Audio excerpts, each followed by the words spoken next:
क़ारी साहब कैसे देख रहे हैं आप वाकई जो IMF ज़्यादा बजट है, इस तरह की जो तनकीद की जा रही है, सही है? क्योंकि हम देखते हैं कि हुकूमत हमेशा बजट पेश करके वो बजट को जस्टिफाई कर रही होती है। जो भी सिटिंग गवर्नमेंट होती है कि जी अवाम दोस्त बजट है, हमने बड़ा रिलीफ देने की कोशिश की है गरीब को, लेकिन दूसरी तरफ से जो तनकीद हो रही होती है अवाम कुछ ही कहा जा रहा होता है। कैसे देख रहे हैं आप? हर बजट में एक ही कहानी है। एक हर ही बजट कहानी में है, आप यही बिल्कुल सुनते सही। हैं। आपने समंदर को कुछ देर में बंद तनकीद, कर दिया कि हर बजट की एक ही कहानी है। जी सर। हाँ, तो लोग हमेशा जो है वो यही तनकीद करते हैं और फिर जी। उसके बाद आराम से ठंडे होके बैठ जाते हैं। लेकिन जो इंडिकेशन है ना जी, वो आज आपको स्टॉक मार्केट में हिस्टोरिकल हिस्टोरिकल जी जी। इतनी बड़ी राइज एक दिन में 3,400 से पॉइंट से ज्यादा की राइज जो है वो कभी रिकॉर्ड नहीं हुई। ठीक। इसका मतलब ये है कि आप चाहे कुछ भी कहें और किसी किस्म की भी बात करें, जो मार्केट की नर्व होती है वो इस बात को इंडिकेट करती है कि लोगों को इसमें कुछ अच्छाई महसूस हुई, जिसकी वजह से उन्होंने देखा। ये बजट जो है ये प्रो ग्रोथ बजट नहीं है, ये आप पहले तय कर लीजिए। इस बजट के अंदर जो पहला हिस्सा है उसके अंदर उन्होंने बड़े अपने इन ख्यालात का इजहार किया कि हम रिफॉर्म्स करेंगे, ठीक है। लेकिन ये बजट के अंदर जो है रिफॉर्म्स अनाउंस नहीं होती। रिफॉर्म्स जो है उसका एक तरीक़ाकार होता है जिसके तहत जो है उसकी अप्रूवल्स होती हैं, पार्लियामेंट को उसके अंदर खास कमेटियां बैठी होती हैं, वो उन कमेटियों से पास होता है। ठीक। लेकिन जो एक स्टेटमेंट है उस बजट के पहले हिस्से में वो बड़ी क्लियर है कि जी हम पेंशन रिफॉर्म्स करेंगे, हम बाकी जो है अपने पास जो ऐसे इदारे हैं जिनकी ज़रूरत नहीं है उनको हम बंद करेंगे, और एम्प्लॉयज़ का नंबर जो है वो कम करेंगे। ये सारी बातें भी जो है वो बजट का हिस्सा है। और लेकिन ये ज़रूर है कि मेरी नज़र में इसमें जो तनख्वाहदार तबका है उसको जो शिकायत हुई हैं उसका हल बड़ा आसान है। और इस बजट के अंदर ये बड़े सलीके तरीके से सिर्फ एक फिगर चेंज करके कि जो इन्होंने 6 लाख रुपए की जी।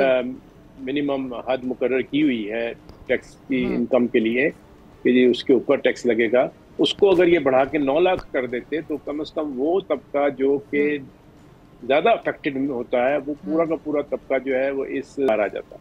और मुझे उम्मीद है कि इसको रिवाइज किया जा सकता है और उसका को बहुत बड़ा बजट की कलेक्शन में फर्क नहीं पड़ेगा, लेकिन वो तबका जिसको ठीक। के इससे रिलीफ मिलेगा उसकी तादाद बहुत ज्यादा हो जाएगी। ठीक। सिर्फ अगर एक इस नुक्ते को ठीक कर लें तो बाकी ओवरऑल बजट के अंदर जो है मैंने पहले जैसे कहा कि ये कोई बहुत ग्रोथ बजट नहीं है। और उसकी वजह ये है कि जब आप IMF के प्रोग्राम में जाते हैं तो ये एक मुतय्यन सी बात है कि IMF जो है वो ग्रोथ से ज्यादा स्टेबिलिटी की बात करता है। ये स्टेबिलिटी का बजट है। ठीक। तो अगर इस फर्क को समझ लिया जाए कि हम स्टेबिलिटी चाहते हैं या हम ग्रोथ चाहते हैं, तो उस बेसिस के ऊपर आपको इकोनॉमिक फोरकास्ट जो है वो करना बहुत आसान हो जाएगा। इससे कोई फर्क नहीं पड़ता कि 220 बिलियन जो है वो कम वसूल हुए या ज्यादा वसूल हुए। असल चीज ये है कि हमारे पास जो हमारी जो कैपेसिटी है कि हम अपनी एक्सपोर्ट्स बढ़ा सकें, हम मुल्क के अंदर टैक्स का निज़ाम कायम कर सकें। अब मसलन फाइलर्स जो हैं वो मुल्क से जो है ट्रेवल नहीं कर सकते, नॉन फाइलर्स, अगर वो नॉन फाइलर हैं तो उनके ऊपर जो है ट्रेवल के ऊपर पाबंदी होगी, माँ सिवाय हज के और उम्रे के, या जो बच्चे जो हैं वो तालीम के लिए जाते हैं उनके अलावा।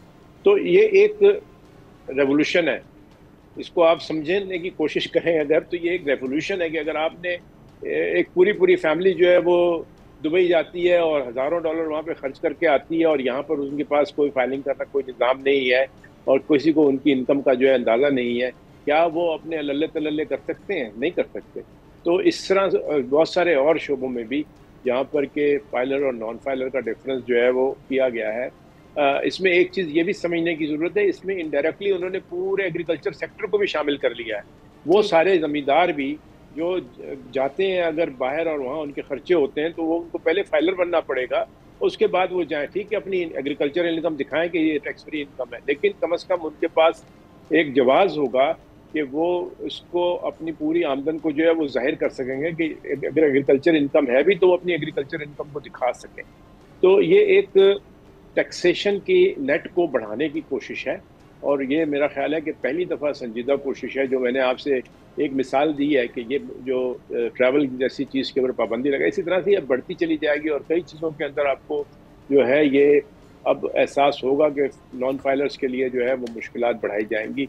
फाइलर्स तो ऑलरेडी बेचारे देते ही हैं, जिस किस्म का भी उनके ऊपर प्रेशर आता है वो बढ़ाते हैं, लेकिन हमारी जो इकॉनमी के अंदर आप देखें कि 250 मिलियन की पॉपुलेशन में फाइलर्स की तादाद जो है वो चंद मिलियन ही है।